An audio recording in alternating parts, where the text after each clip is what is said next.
सुरक्षा सूट पहने हुए आदमी ने जब आइसोलेशन का दरवाजा खोला तो सामने का दृश्य देखकर वह दंग रह गया। हवा में रेडिएशन से भरी हुई न्यूक्लियर धूल तैर रही थी। सामने का पुल धमाकों से चकनाचूर हो चुका था। नजर दौड़ाने पर एक भी पूरा शव दिखाई नहीं देता। बंकर में छिपे बचे हुए लोग हैरान भी थे और शुक्रगुजार भी। किसने सोचा था कि यह दुनिया इतनी आसानी से खत्म हो जाएगी।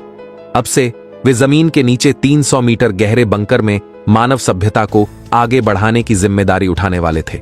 और इस कहानी का मुख्य किरदार मैक्स तबाही से पहले एक बिंदास और बिगड़ैल अमीरजादा था। लेकिन एक हादसे ने उसकी जिंदगी हमेशा के लिए बदल दी। उस कार एक्सीडेंट में मैक्स ने अपनी मरती हुई गर्लफ्रेंड को छोड़कर खुद बचने की कोशिश की और इसी लापरवाही से हुई हत्या के लिए उसे 5 साल की कैद की सजा सुनाई गई। जेल में आने के बाद मैक्स गम और ग्लानि से टूट चुका था। उसके पास जो अपार दौलत थी उसने उसे कोई सुविधा नहीं दी, बल्कि उसे सबके तानों और जुल्म का पहला निशाना बना दिया। फिर एक दिन उसके कैदी साथियों ने उसे जबरन एक वॉशिंग मशीन में ठूंस दिया। वहां मौत जैसी पीड़ा उसने पूरे 16 मिनट तक सही। जब उसे बाहर निकाला गया तो मैक्स को लगा उसकी जिंदगी का सारा दुख खत्म हो चुका है। उस पल वह जैसे दोबारा जन्मा हो। लड़खड़ाते हुए खड़ा हुआ और जुल्म करने वाले कैदियों के सामने जोर से हंस पड़ा। उसकी यह अप्रत्याशित प्रतिक्रिया सबको भा गई। उसी दिन से मैक्स पर किसी ने हाथ डालने की हिम्मत नहीं की। उसने खुद को बदलना शुरू किया। रोज कड़ी मेहनत और सख्त ट्रेनिंग में लग गया। हर खेल और प्रतियोगिता में उसका शानदार प्रदर्शन उसे धीरे धीरे सबकी इज्जत दिलाने लगा।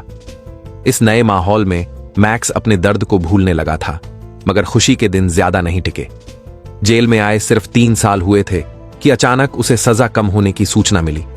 जेल की सजा के दौरान अच्छे व्यवहार की वजह से अब मैक्स तुरंत रिहा हो सकता था।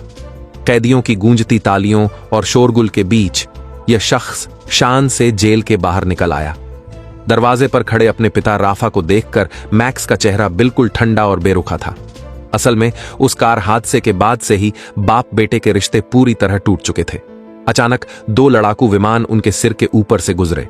राफा ने गंभीर लहजे में मैक्स को बताया कि उसे समय से पहले रिहा कराने के लिए उसने अपने बड़े बड़े संपर्कों और भारी भरकम पैसे का इस्तेमाल किया है। अब बाहर की हालात बेहद नाजुक हो चुके हैं और उसे मैक्स को एक गुप्त बंकर में लेकर शरण लेनी होगी। मैक्स के दिल में भारी झिझक थी। वह अभी अभी जेल से बाहर निकला था, दोबारा किसी भूमिगत कैद खाने में नहीं घुसना चाहता था। लेकिन उसके पिता ने बेचैनी से समझाया कि उसकी मां और नानी पहले ही बंकर में पहुंच चुकी हैं। इसके अलावा वहां उसकी दिवंगत गर्लफ्रेंड का पिता भी मौजूद है। यह आखिरी बात सुनकर मैक्स का कदम रुक गया। उसे लगा कि अब वक्त आ गया है अपने पुराने गुनाहों का सामना करने का। बंकर की ओर जाते हुए राफा ने बेटे को इसकी असलियत बताई। वह एक टेनिस क्लब में एक बड़े सैन्य अधिकारी से मिला था और उसी से उसे पता चला कि देश के कुछ चुनिंदा अमीर लोग चुपचाप एक सर्वनाश बंकर तैयार करवा रहे हैं। राफा ने लगभग अपनी पूरी दौलत इस काम में लगा दी। तभी जाकर उसे एक बहुमूल्य प्रवेश पत्र मिला। आज सुबह ही बंकर के प्रबंधक से संदेश आया था कि दुनिया की हालत पूरी तरह काबू से बाहर होने वाली है, इसलिए सभी निवासियों को तुरंत बंकर में प्रवेश करने का आदेश दिया गया। जैसे ही बाप बेटा हेलीकॉप्टर में बैठे, तुरंत ही उन्हें सिविल एविएशन कंट्रोल से नोटिस मिला। लगता था कि बंकर प्रबंधक की चिंता बेबुनियाद नहीं थी। बंकर का स्थान गुप्त रखने के लिए उड़ान के दौरान सभी यात्रियों को आंखों पर पट्टी बांधने का आदेश दिया गया।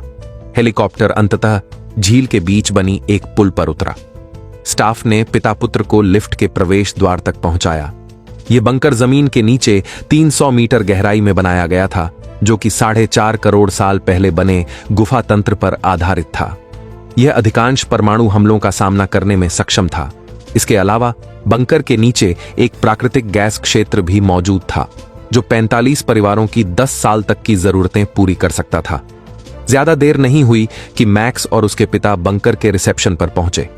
वहां स्टाफ ने उनका सभी संचार उपकरण ले लिया और समझाया कि यह लोकेशन ट्रैकिंग से बचाने के लिए किया जा रहा है। इस बंकर को बनाने में पूरे 7 साल लगे थे। अकेले भवन समूह की परिधि ही 20,000 मीटर लंबी थी और अंदर की सुविधाएं भी बेहद आधुनिक थीं। यहां तक कि निवासियों के कपड़े तक रेडिएशन स्तर और हवा की गुणवत्ता को रियल टाइम मॉनिटर कर सकते थे। वहीं प्रबंधक के नेतृत्व में पीली वर्दी वाली टीम हर समय सेवाएं और सुरक्षा प्रदान करने के लिए मौजूद रहती थी।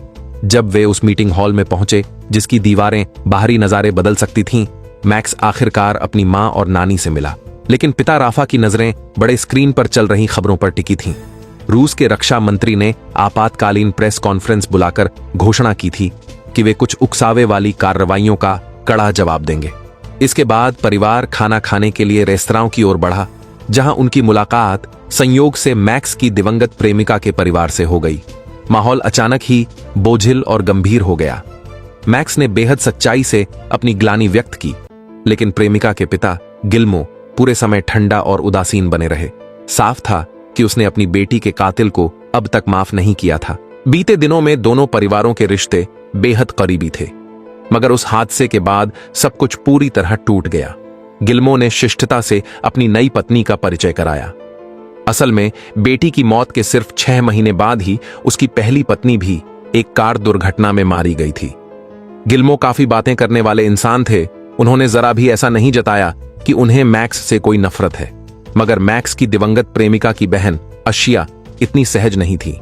खाने के दौरान उसने बिना किसी हिचकिचाहट के ताना मारा। आखिर कोई इंसान इतना बेरहम कैसे हो सकता है कि मरती हुई प्रेमिका को अकेला छोड़कर भाग जाए? मैक्स के दिमाग में उस दर्दनाक रात की यादें फिर से ताजा हो गईं, लेकिन उसने मुंह से एक शब्द भी सफाई में नहीं कहा। जब माहौल और भी असहज होने लगा, तभी बंकर का प्रबंधक अपने स्टाफ के साथ रेस्तरां में दाखिल हुआ। उसने सबसे पहले एक बुरी खबर सुनाई। अटलांटिक में युद्ध की स्थिति और भी बिगड़ चुकी है, इसलिए सबको लंबे समय तक बंकर में रहने के लिए तैयार रहना होगा। इसके बाद उसने कुछ जरूरी नियमों पर जोर दिया। क्योंकि बंकर में सेवा करने वाले कर्मचारियों की संख्या सीमित थी, इसलिए अब निवासियों को कुछ छोटे मोटे काम खुद करने होंगे, जैसे अपना खाना खुद लेना और खाने के बाद बर्तनों को खुद साफ करना। ये काम सुनने में आसान लगते थे, लेकिन इन ऐशो आराम में पले अमीरों के लिए यह बिल्कुल भी सुखद खबर नहीं थी। मगर बाहर की भयानक स्थिति को देखते हुए सबको अपना असंतोष दबाना पड़ा। आखिर यह उनकी निजी हवेली नहीं थी। कमरे में लौटने के बाद ऊपर से शांत दिख रहे गिल्मो का सब्र टूट गया। खाने की मेज पर कई बार उसका मन हुआ था कि हाथ में पकड़ी स्टील की कांटे को मैक्स के सिर में घोंप दे। गिल्मो की नजरों में उसकी बेटी का कातिल एक ढोंगी इंसान था, जो बस अपनी नकली शक्ल दिखाने में माहिर था। नई पत्नी ने गिल्मो को समझाने की कोशिश की, लेकिन नतीजा यह हुआ कि गिल्मो ने उसी पर झल्लाकर डांट लगा दी। उधर जिम में मैक्स की मुलाकात अपनी साली अशिया से हुई। वह नहीं चाहता था कि अपनी प्रेमिका की बहन हमेशा नफरत में डूबी रहे, इसलिए उसने उसे अपनी प्रेमिका का वह मोबाइल सौंप दिया जो हादसे की जगह पर गिरा रह गया था।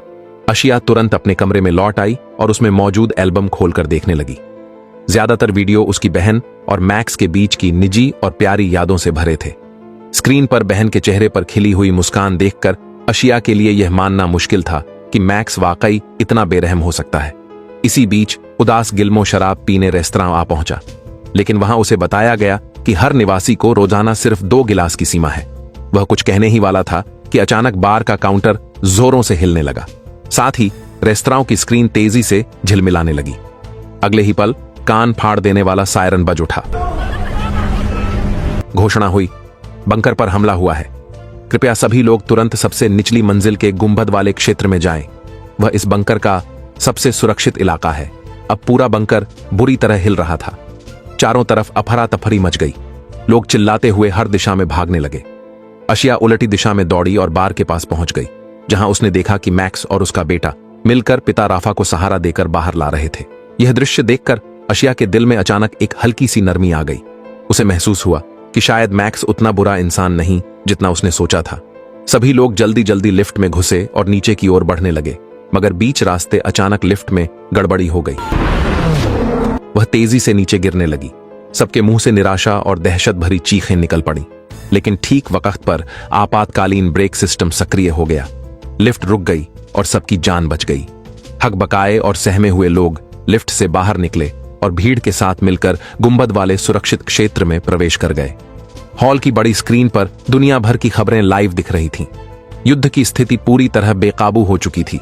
ज्यादातर देश इस जंग में घसीटे जा चुके थे। सबका मनोबल बिल्कुल टूट गया। क्या सचमुच तीसरा विश्व युद्ध शुरू हो चुका था? इसी दौरान प्रबंधक आगे आया और सबको सूचित किया कि अभी अभी बंकर के दक्षिणी हिस्से में स्थित अटलांटिक अलायंस बेस पर परमाणु हमला हुआ है। चूंकि दूरी बहुत कम थी, इसलिए बंकर में सबने तीव्र झटके महसूस किए। उसने कहा कि बाहर हालात बेहद जटिल हैं, लेकिन सभी से शांति बनाए रखने की अपील की। कम से कम यह बंकर दुनिया की सबसे सुरक्षित जगह है। मगर उसकी बात पूरी भी नहीं हुई थी कि कई स्क्रीन पर एक एक कर परमाणु विस्फोट के बाद उठते विशाल मशरूम क्लाउड दिखाई देने लगे।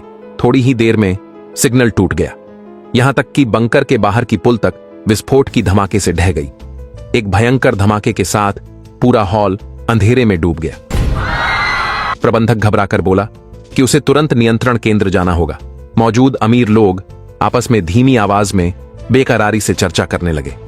उन्होंने बंकर में शरण इसलिए ली थी ताकि परमाणु युद्ध से बच सकें, लेकिन यह दिन इतनी अचानक आ टपकेगा किसी ने नहीं सोचा था। जब चारों तरफ माहौल निराशा से भर गया, तब राफा ने तय किया कि अब वक्त आ गया है उस कार दुर्घटना का सच बताने का। असल में मैक्स ने अपनी प्रेमिका को नहीं छोड़ा था। हादसे के बाद उसने सबसे पहले अपने पिता को मदद के लिए फोन किया। राफा जल्दबाजी में वहां पहुंचा और नशे में धुत बेटे को बचाने के लिए उसे जंगल में छिपने पर मजबूर किया। लेकिन अदालत की सुनवाई तक आते आते राफा अपने जमीर के बोझ तले टूट गया और सच बोल दिया। वह नहीं चाहता था कि उसका बेटा झूठ का सहारा लेकर सजा से बचे। इसी वजह से मैक्स को अंततः 5 साल की सजा सुनाई गई। यह छिपा हुआ सच सुनकर दोनों परिवार हक्के बक्के रह गए। नानी गुस्से में दामाद को डांटने लगी। उसके इस बदलते फैसले ने नाती की जिंदगी के 3 साल यूं ही बर्बाद कर दिए। लेकिन मैक्स की मां मजबूती से पति के पक्ष में खड़ी रही। उसकी नजर में राफा ने जो किया वह बेटे को प्रायश्चित का अवसर देने जैसा था। तभी प्रबंधक बाहर आया और सबको बताया कि उसने अभी अभी स्टाफ से पुष्टि की है। बाहरी दुनिया से जुड़े एंटेना में गड़बड़ी आ गई है, जिसकी मरम्मत जरूरी है ताकि लोग हालात की सही जानकारी पा सकें। वह तकनीशियनों से लाइव प्रसारण शुरू करने को कहेगा। उसी वक्त सुरक्षा प्रमुख अपने एक साथी के साथ पूरी सुरक्षा पोशाक पहनकर तैयार हो गया। सबकी टकटकी भरी नजरों के बीच दोनों ने भारी आइसोलेशन दरवाजा खोला। बाहर का दृश्य मानो कयामत का मंजर था। हर तरफ परमाणु धूल तैर रही थी।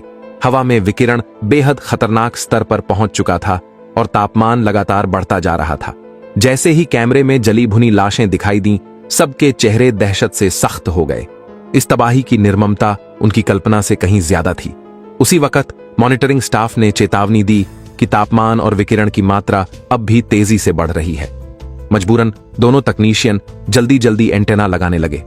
लेकिन काम के बीच अचानक एक मरम्मत कर्मी का दस्ताना तपते लोहे की रेलिंग से चिपक गया। अब वह इंस्टॉलेशन छोड़कर हाथ छुड़ाने में जुट गया। उसने स्क्रू ड्राइवर से दस्ताने को चीरकर किसी तरह हाथ निकाला। इस हालात में मिशन पूरा करना असंभव था। प्रबंधक ने तुरंत आदेश दिया कि दोनों तुरंत बंकर के भीतर वापस लौट आए। परत दर परत सफाई और डिसइंफेक्ट करने के बाद दोनों मरम्मत करने वाले आखिरकार आइसोलेशन रूम में दाखिल हो गए। लेकिन क्योंकि उनके दस्ताने फट गए थे, यह तय था कि उन्होंने भारी मात्रा में रेडिएशन झेला है। स्टाफ ने घबराकर तुरंत कैमरा बंद कर दिया, जिससे बचे हुए अमीर लोग और भी ज्यादा डर गए। बटलर ने कुछ हल्की फुल्की दिलासा देने वाली बातें कहीं और फिर मुड़कर हॉल से बाहर चला गया। जैसे ही उसने पासवर्ड वाला दरवाजा पार किया, उसके चेहरे की चिंता पल भर में गायब हो गई। कंट्रोल रूम के अंदर बैठे कर्मचारी खुशी से तालियां बजाने लगे। असल में यह सब एक सोची समझी चाल थी, लेकिन उनका असली मकसद क्या था? आखिर किस तरह की धोखाधड़ी से इन टॉप के अमीरों को पूरी तरह बेवकूफ बनाया जा सकता था? धोखेबाज गिरोह की नेता नताया ने 7 साल पहले ही सारा खेल रचा हुआ था। उसे लगता था कि कामयाबी की कुंजी यह है कि अमीरों को दुनिया के खत्म होने पर भरोसा दिलाया जाए। ये लोग धैर्य से तब तक इंतजार करते जब तक भू राजनैतिक हालात तनखा ना हो जाए। जैसे ही कोई स्थानीय संघर्ष भड़कता, तब उनका एक्ट शुरू हो जाता। नताया युद्ध के तेज होने का बहाना बनाकर फंसाए गए अमीरों को बंकर में शरण लेने के लिए बुलाती। उसके बाद टीम के लोग प्रदर्शन के लिए तालमेल बैठाते। वे जानबूझकर सड़कों पर अफरा तफरी और आपातकालीन माहौल बनाते, यहां तक कि हेलीकॉप्टर उड़ने से पहले हवा में नियंत्रण के नकली निर्देश भी जारी कर देते। दरअसल फोन उठाते ही अमीर ने जो देखा और सुना, सब कुछ नताया की टीम के नियंत्रण में होता। स्क्रीन पर दिखने वाली बढ़ती घटनाओं की खबरें भी वे ही निर्देशित करते। वे धीरे धीरे अमीरों को इस बात पर कायल कर देते कि तीसरी विश्व युद्ध आरंभ हो चुका है। अगला बड़ा तमाशा था हमले के समय के दृश्य का नाटक। असल में यह बंकर जमीन के किसी गुफा में नहीं बना था, बल्कि एक यांत्रिक प्लेटफॉर्म पर लगाया गया था जो बिना संरचना को नुकसान पहुंचाए हिल सकता और स्थान परिवर्तन कर सकता था। बेशक यह युद्ध के सिमुलेशन की बुनियादी शर्तें मात्र थीं। नताया की स्पेशल इफेक्ट टीम ने भारी मात्रा में ध्वनि और दृश्य प्रभाव बनाए और पहले से तैयार किए गए बड़े बड़े पत्थरों के दीवार फोड़ने के दृश्यों के साथ मिलकर यह सब असली जैसा दिखाने के लिए काफी था। तनाव को और गहराने के लिए उन्होंने बंकर की दरारों से दर्जनों टन धूल बाहर फेंकी, यहां तक कि लिफ्ट गिरने का नाटक भी किया, जिससे अमीर लोग चीख पुकार के बीच मौत को करीब महसूस करने लगे। जब डर और निराशा में उनकी मानसिक दीवार टूट गई, तभी नताया ने दुनिया के अंत का असली शो शुरू किया। अमीर जो देख रहे थे वो दरअसल न्यूज डॉक्यूमेंट्री का रूप दिया गया स्पेशल इफेक्ट फिल्म थी। केवल परमाणु बम धमाके का दृश्य बनाने में ही पूरे 2 साल लग गए थे। सुरक्षा प्रमुख के जमीन पर जाकर एंटीना ठीक करने का दृश्य भी असल में एक सुनसान पत्थर खदान में बनाए गए सेट पर फिल्माया गया था और फिर डिजिटल इफेक्ट से तैयार किया गया। उसमें दस्ताने का तपती रेलिंग पर चिपक जाने वाला हिस्सा तो कमाल का था। यही वो पल था जिसने अमीरों के मन में बची हुई आखिरी शंका भी मिटा दी। धीरे धीरे वे मानने लगे कि वे सचमुच कयामत के बचे हुए लोग हैं। चाहे पहले वे आलीशान जिंदगी जीने के आदी थे, अब उन्हें बंकर की तंगी वाली जिंदगी में ढलना ही पड़ा। बंद और दबे कुचले माहौल में अमीर लोग तरह तरह की बातें सोचने लगे। कोई मानता कि इंसानियत अब मिटने वाली है, तो कोई सोचता कि नए सिरे से घर आंगन कैसे बनाया जाए। इसी अजीबोगरीब माहौल ने पहला हादसा जन्म दिया। एक औरत जो पहले से ही चिंता की बीमारी से जूझ रही थी, टॉयलेट में फांसी लगाने की कोशिश करने लगी। अच्छा हुआ कि आशिया ने समय रहते मेडिकल टीम को बुला लिया, तभी उस औरत की जान बच पाई। बंकर की अकेली महिला डॉक्टर ने अपनी चिंता जताई। उसका मानना था कि इस तरह का धोखा कई लोगों को पागलपन की ओर धकेल सकता है, मगर नताया ने दृढ़ आवाज में कहा कि टीम का अगला कदम है ऐसा सबूत गढ़ना जिस पर कोई शक न कर सके।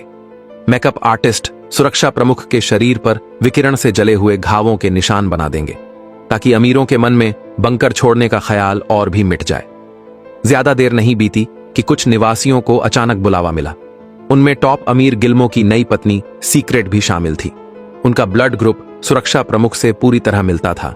शायद इलाज के समय उसका इस्तेमाल किया जा सके। नताया ने खास तौर पर ऑपरेशन थिएटर को ब्लड टेस्ट रूम के बिल्कुल बगल में रखा।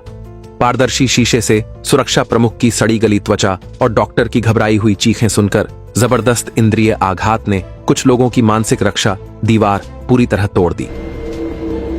उन्होंने जो देखा सुना तुरंत अपने परिवार और दोस्तों को बताया। अब तो सबने पूरी तरह मान लिया कि सचमुच दुनिया का अंत हो चुका है। डर और निराशा ने पूरे हॉल को भर दिया। इसके ठीक उलट नताया की टीम तालियां पीट पीट कर इस नाटक की सफलता का जश्न मना रही थी। लेकिन अकेली जो इस माहौल से बिल्कुल अलग थलग महसूस कर रही थी, वो थी वही महिला डॉक्टर। वह इस तरह लोगों की भावनाओं से खिलवाड़ सहन नहीं कर पा रही थी। उसे याद आया कि अभी हाल ही में कोई इस धोखे की वजह से जान गंवाने के करीब पहुंच गया था। इसीलिए उसने तय कर लिया कि वह इस झूठ से भरी जगह को छोड़ देगी। मगर नताया भला यह कैसे मंजूर करती? अगर डॉक्टर बाहर निकल गई तो बंकर का पूरा राज खुल सकता था।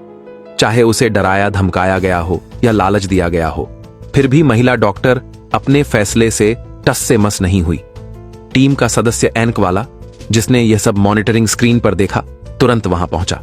उसने कुछ शांति देने वाली गोलियां निकालकर उसे देने की कोशिश की, लेकिन महिला डॉक्टर ने गुस्से में उसकी हथेली से दवाइयां झटक दी।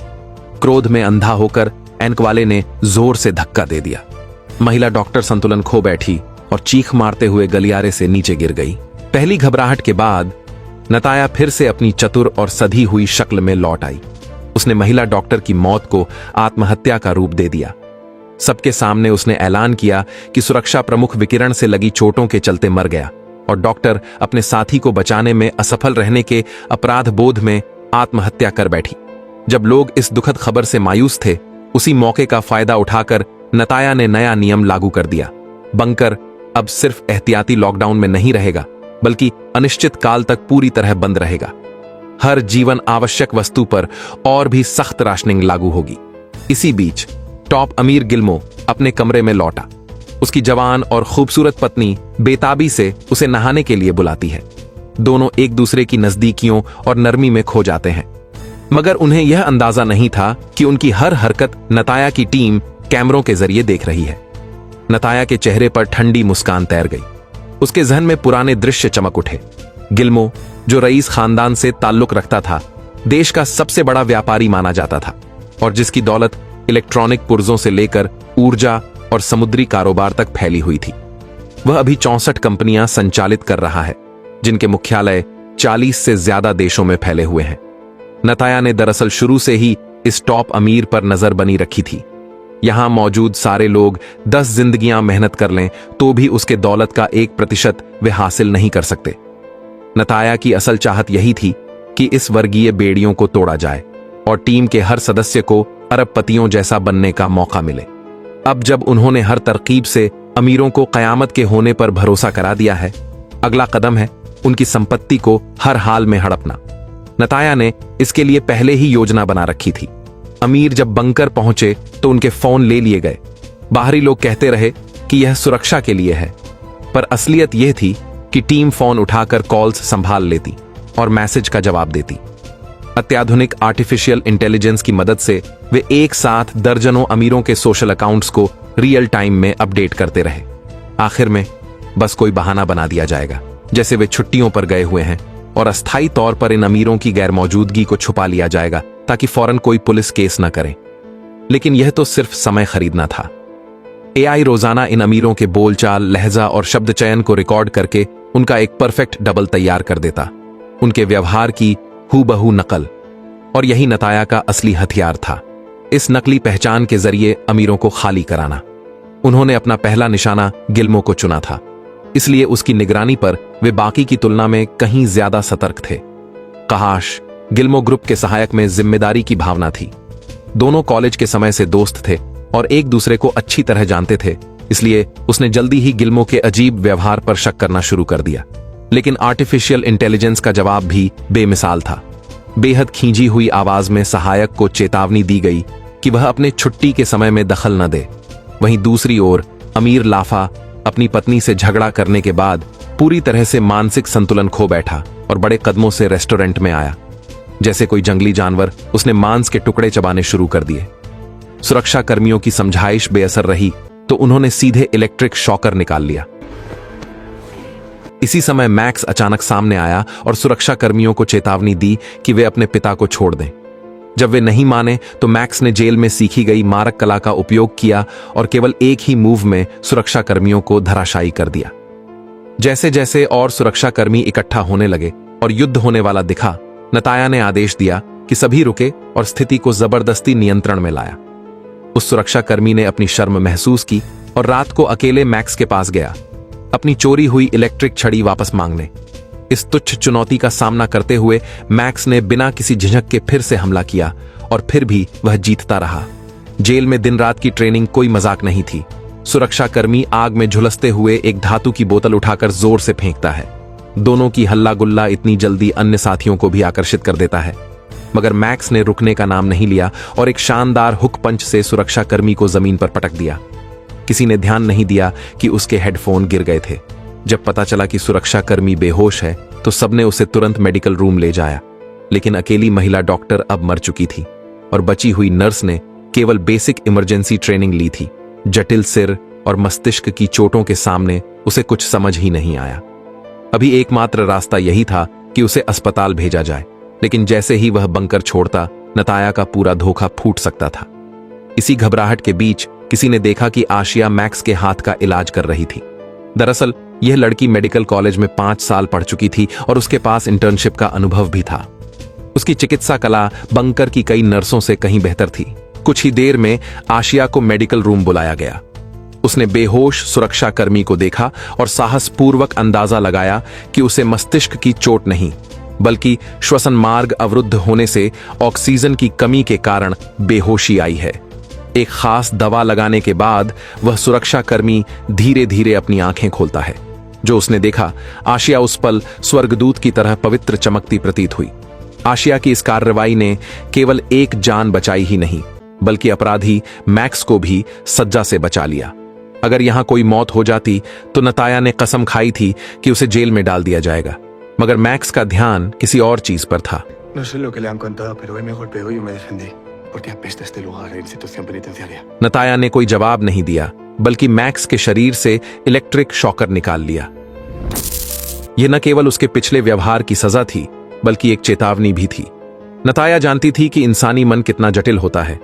कोई भी हमेशा इस दुनिया से कटे बंकर में नहीं रहना चाहेगा, इसलिए हर समय उन्हें कुछ नया रोमांच देने की जरूरत होती थी। इस बार फिर दाढ़ी वाले ने कहानी लिखी थी।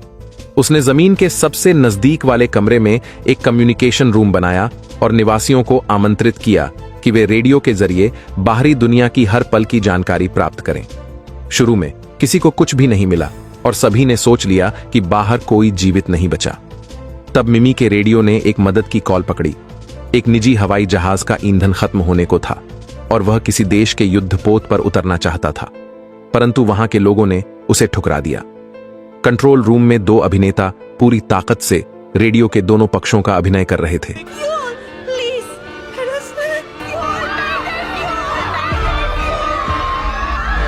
एक विस्फोट के बाद रेडियो मृत सन्नाटा बन गया, मगर अमीर लोग अब भी पहले के तनावपूर्ण संघर्ष में डूबे हुए थे और उन्होंने फिर से देखा कि जब कयामत आती है तो वह कितनी निर्दयी होती है।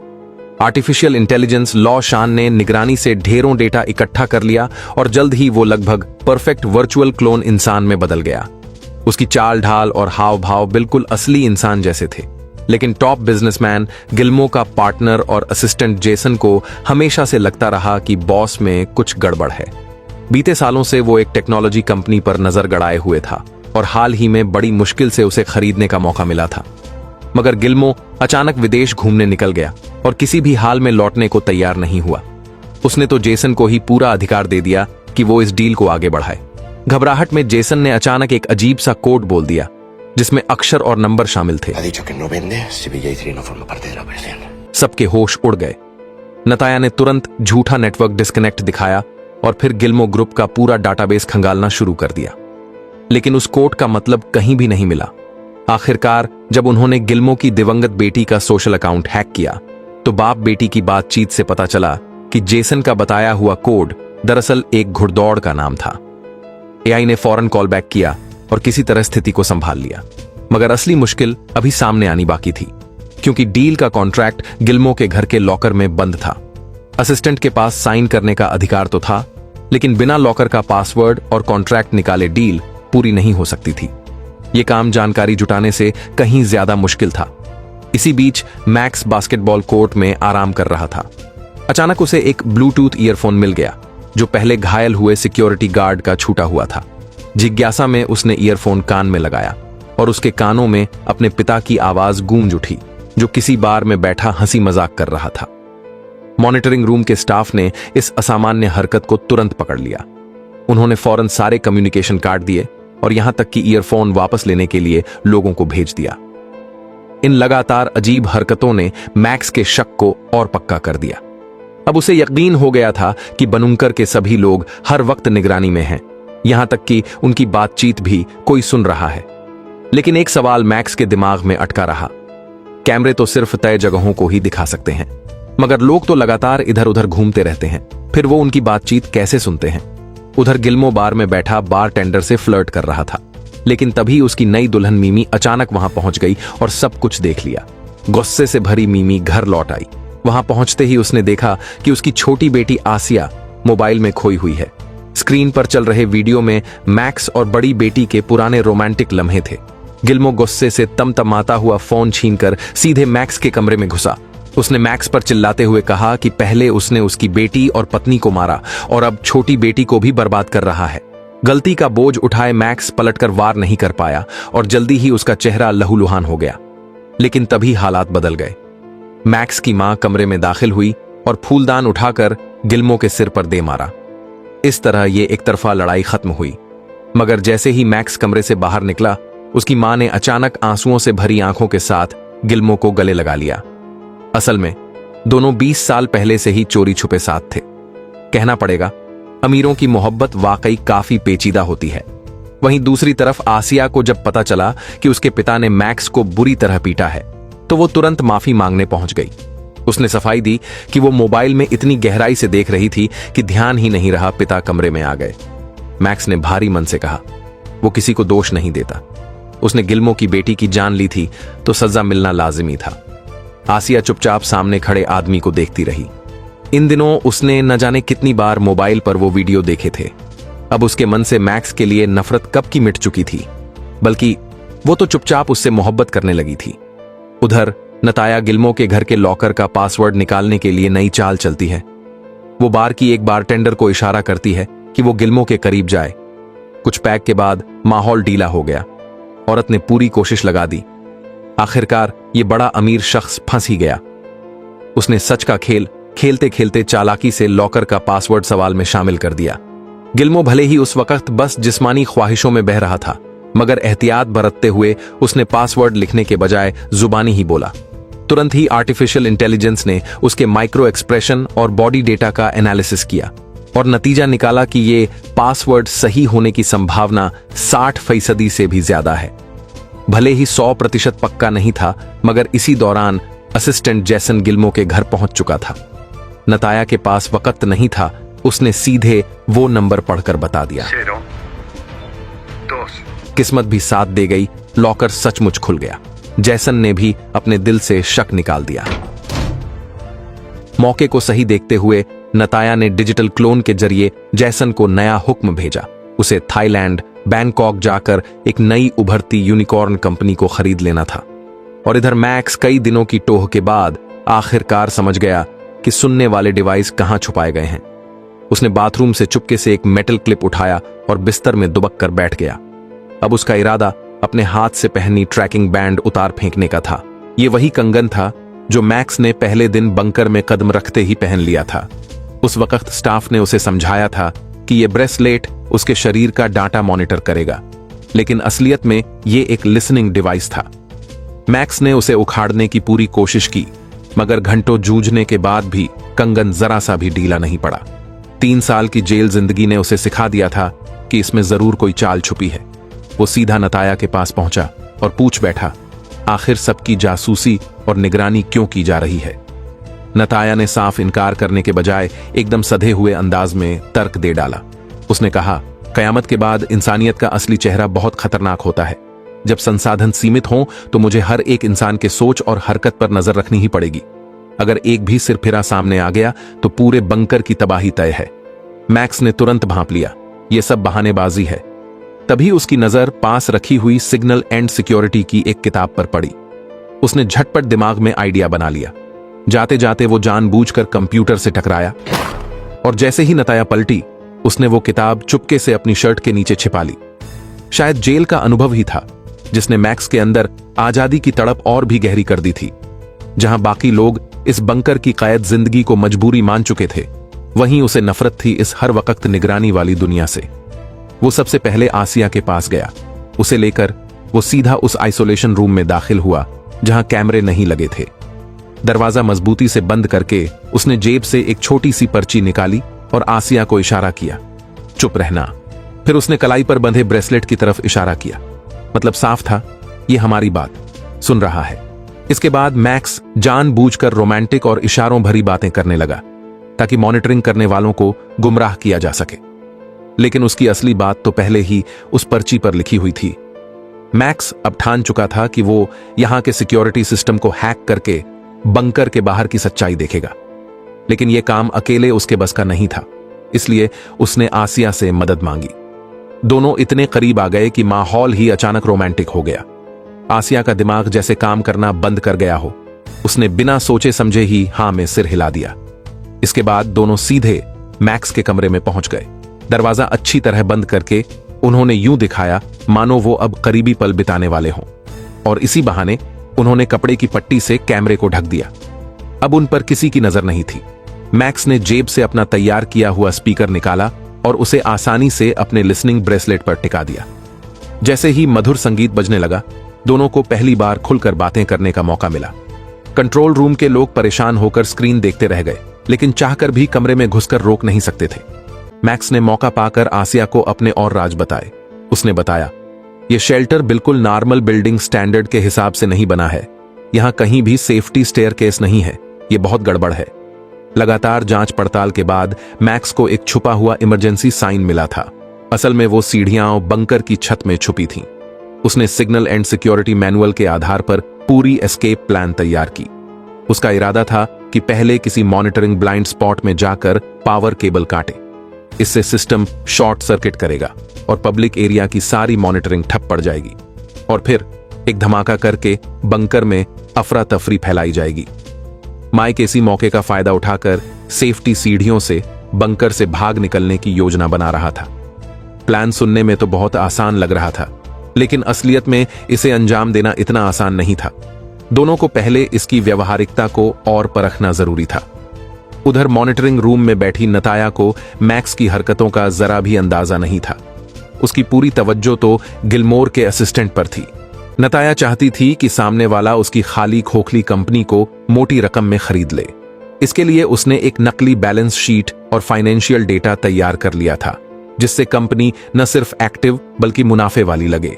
और ताकि सब कुछ असली लगे, उसने ये तक किया कि 3 साल पहले से ही उस कंपनी के नाम पर टैक्स भरना शुरू कर दिया था।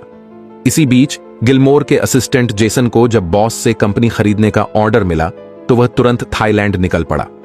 लंबी थकाऊ यात्रा के बाद आखिरकार वह मंजिल तक पहुंच गया। लेकिन जैसे ही ऑफिस के अंदर कदम रखा, जेसन को महसूस हुआ कि यह कंपनी वाकई बहुत ही अलग और अनोखी थी। असल में यह सब नताया का बनाया हुआ नकली माहौल था, ताकि हर किसी को यह लगे कि कंपनी ऊर्जा और संभावनाओं से भरी हुई है। मगर असली परीक्षा तब शुरू हुई जब दोनों आमने सामने बैठकर डील पर बात करने लगे। वहां जेसन को साफ साफ बताया गया कि कोई और पहले ही ज्यादा बोली लगा चुका है। यह सुनकर जेसन का मूड खराब हो गया और उसने तुरंत बॉस को साफ कर दिया कि इस डील को अब छोड़ देना चाहिए। नताया के लिए यह खबर किसी सदमे से कम नहीं थी। वह बेचैन हो गई और तुरंत डिजिटल ह्यूमन से कहकर जेसन को दोबारा सोचने के लिए मनाने की कोशिश की। उधर बंकर में मैक्स और आसिया ने फिर से वही पुरानी तरकीब अपनाई। उन्होंने कैमरे और लिसनिंग डिवाइस को बदलने के बाद दीवार पर ओपनर से एक गोल छेद किया। अंदर से एक छिपी हुई वायरिंग मिली, जिसे बाहर खींचकर मैक्स ने काट दिया। फिर उसने तारों को आपस में शॉर्ट सर्किट कर दिया। अगले ही पल पूरा सिस्टम रिस्टार्ट होने लगा और इसके साथ ही डिजिटल ह्यूमन और गिलमोर की कम्युनिकेशन भी टूट गई। मोबाइल स्क्रीन पर लॉशान का सिग्नल उभर आया। नताया की टीम ने तुरंत वायरिंग चेक करना शुरू किया, लेकिन उन्हें कोई शॉर्ट सर्किट का निशान नहीं मिला, क्योंकि मैक्स पहले ही तारों को जोड़कर सब कुछ पहले जैसा कर चुका था। उसके पास स्टॉप वॉच थी, जिससे उसने सिस्टम रीस्टार्ट का सही समय निकाल लिया था, 2 मिनट 45 सेकंड। यह वक्त लंबा तो नहीं था, मगर बिना निगरानी के इतने सेकंड काफी थे जिनमें वे बहुत कुछ कर सकते थे। इसी बीच नताया ने जेसन को फंसाने के लिए नई चाल चली। उसने खास तौर पर एक खूबसूरत लड़की को भेजा, जिसने जेसन को एक बार में बुलाया। वहां मौजूद सारे लोग असल में एक्टर्स थे, जिन्हें सिर्फ इसलिए रखा गया था ताकि जेसन खुलकर मौज मस्ती कर सके। अगली सुबह जब जेसन नींद से उठा तो वह लड़की बिछड़ते वक्त उदास हो गई और उसे अपना नंबर और सोशल मीडिया अकाउंट थमा गई। नताया को लगा कि अब मौका सही है। उसने तुरंत डिजिटल ह्यूमन गिलमोर को इस्तेमाल करके जेसन तक संदेश पहुंचाया कि चाहे जितना खर्चा हो, यह कंपनी हर हाल में खरीदनी है। लेकिन जब जेसन साइट पर पहुंचा तो उसने देखा कि पूरे फ्लोर की एसी बंद थी। असल में यह भी नताया की बनाई हुई चाल थी। तपती गर्मी में जेसन बस जल्दी से डील खत्म कर निकलना चाहता था। इसी दौरान नताया ने उस पर दबाव डालने के लिए उसके सामने प्रतियोगी को भी खड़ा कर दिया। पिछली रात की मौज मस्ती और शराब के असर से जेसन का दिमाग बिल्कुल सुन्न हो गया था। उसने कॉन्ट्रैक्ट पूरा पढ़ा भी नहीं, बस आखिरी हिस्से में अपना नाम डाल दिया। इसी बीच बंकर में मैक्स और आसिया ने गोदाम से चोरी किए हुए सामान का इस्तेमाल करते हुए हीटर को साधारण बम में बदल दिया। फिर से पुरानी तरकीब अपनाई। दीवार में एक गोल छेद बनाते हैं। दूसरी तरफ जेसन अपने कंप्यूटर पर खरीदारी का भुगतान कर रहा था। नताया पूरी तरह स्क्रीन पर ध्यान लगाए बैठी थी। अचानक बंकर का सिस्टम फिर से क्रैश हो गया, लेकिन नताया अब इन चीजों पर ध्यान नहीं दे सकती थी।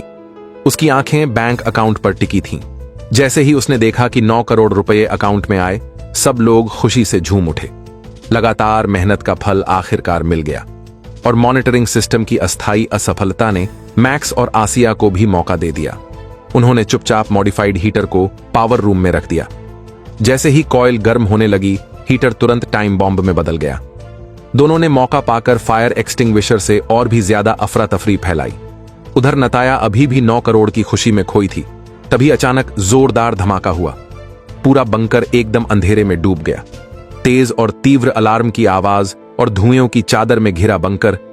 इस बीच मैक्स ने मौके का फायदा उठाया और छिपा हुआ सेफ्टी स्टेयरकेस नीचे रखा। जीत नजदीक थी, इसलिए उसने झिझकते हुए सीढ़ियां चढ़नी शुरू कर दी। आसिया तुरंत कमरे में वापस गई और वायर को फिर से जोड़कर हर तरह के निशान मिटाने की कोशिश की। दूसरी तरफ जेसन पहले ही प्राइवेट प्लेन में बैठकर बैंकॉक छोड़ने को तैयार था, लेकिन तभी उसने एक बिलबोर्ड पर एक परिचित चेहरा देखा। वही बूढ़ी महिला जो पिछली रात लड़की के साथ मिलकर नाटक कर रही थी। जेसन के दिल में तुरंत एक बुरा एहसास हुआ। उसने तुरंत उस लड़की का सोशल मीडिया अकाउंट खोला, लेकिन पेज अब बंद था। इंटरनेट पर उसने उस बार की जानकारी खोजी, लेकिन कुछ भी नहीं मिला। तभी उसे एहसास हुआ शायद वह धोखे में फंस गया है। जेसन ने तुरंत प्लेन का रुख बदलकर वापस बैंकॉक करने का आदेश दिया, लेकिन जब वह कंपनी के ऑफिस पहुंचा तो वहां कोई नहीं था। सारा फ्लोर खाली और सुनसान था, यहां तक कि वही बार भी गायब हो चुकी थी। जेसन ने तुरंत गिलमोर से सच जानने के लिए संपर्क किया। उसने तक ये पूछ डाला, कॉलेज के दिनों में आपने मुझे क्या उपनाम दिया था? यह राज केवल गिलमोर को पता था। डिजिटल मशीन इसका जवाब नहीं दे सकती थी। जेसन ने स्क्रीन पर दिख रहे बॉस को असली गिलमोर नहीं पाया और तुरंत पुलिस को फोन करने का फैसला किया। लेकिन जैसे ही उसने कॉल लगाया, वही लड़की एक पुरुष के साथ तेजी से दौड़ती हुई आई। बेचारा जेसन सुप्रभात में ही मौत का शिकार हो गया। उधर बंकर में मैक्स अब सबसे ऊपर के प्लेटफॉर्म पर पहुंच चुका था। उसने एनेस्थीसिया निकाला और रिस्पॉन्स टेबल पर बैठे फ्रंट डेस्क को आसानी से बेहोश कर दिया। फिर उसने उनकी फिंगरप्रिंट परमिशन और कंप्यूटर का इस्तेमाल करते हुए बाहर जाने वाले कई दरवाजे सफलतापूर्वक खोल दिए। सुरक्षा सूट पहनकर उसने आसिया को अंतिम बार कॉल किया, उन्हें विदा कहने के लिए। Eres lo más bonito que queda en el mundo. En todo. Que volveré a buscarte. Call खत्म करने के बाद मैक्स ने भारी सुरक्षा हेलमेट पहन लिया और दूर से देखा कि सुरक्षा गार्ड तेजी से उसकी ओर दौड़ रहा है। उसने तुरंत लिफ्ट बटन दबाया। साधारण गोलियां इस सुरक्षा कवच को भेद नहीं सकती थी। जब लिफ्ट सबसे ऊपर पहुंची तो मैक्स की नजर बाहर जाने वाले आइसोलेशन डोर पर पड़ी। वह नहीं जानता था कि यह विश्व का अंत सिर्फ नताया का बुना हुआ झूठ था। फिर भी उसने बिना किसी हिचकिचाहट के दरवाजा खोल दिया। तेज धूप सीधे उसकी आंखों में पड़ी। यहीं पर कहानी का अंत होता है। कोई नहीं जानता उसने क्या देखा। शायद यह फिर से नताया की कोई सोची समझी चाल ही थी। और इस तरह अरबों का बंकर की पूरी कहानी खत्म होती है। इस ड्रामा की कुल 8 सीजन हैं, लेकिन अधिकांश समय विभिन्न पात्रों के जटिल रिश्तों और उलझनों को दिखाने में ही खर्च हुआ। गिलमोर की जवान पत्नी और मुख्य पात्र की दादी का सीपी, क्या आप विश्वास कर सकते हैं? दुर्भाग्य से फुहाओं के अंतिम दिन में इंसानी संघर्ष और कैदियों तथा गार्ड्स के बीच की खटास को ठीक से दिखाया नहीं गया। उम्मीद के मुताबिक यह थोड़ी कमी रह गई। ठीक है, आज के लिए बस इतना ही। जिनके पास अलग राय है वे कमेंट सेक्शन में जरूर बताएं। अगली बार फिर मिलेंगे।